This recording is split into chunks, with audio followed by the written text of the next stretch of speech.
kababayan, lalo pat malapit na ang semifinals ng sinalihan nilang kompetisyon sa United Kingdom. Nagpapatrol Europe Bureau Chief Danny Buenafe.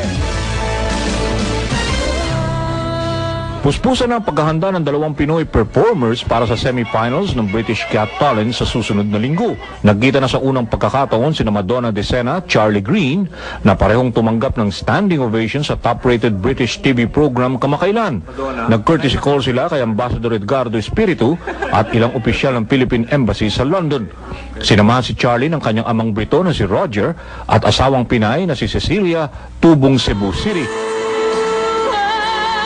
Matatandaan na umiyak pa ang lady judge na si Amanda Holden sa kinanta ng single mom na si Madonna na inalay niya para sa dalawang anak na babae sa Pilipinas. Napaindak naman ang tatlong judge ng BGT sa rendisyon na 11 taong gulang na si Charlie nang awitin ang Summer Wind ni Frank Sinatra sa kanyang audition.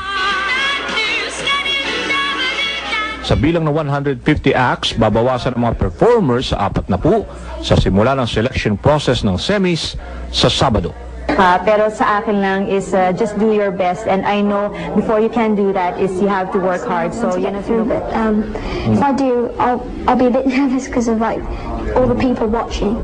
Umaasa sina Charlie at Madonna na makuha ang suporta ng lahat ng Pinoy sa UK sakaling pumasok sa Grand Finals dahil dadaanin na ito sa text voting.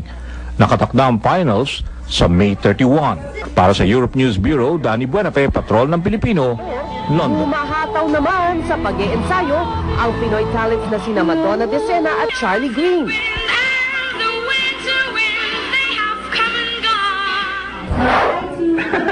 Pareho silang umaasam na maging semi-finalist sa reality show na Britain's Got Talent kay Ambassador Edgardo Espiritu sa London.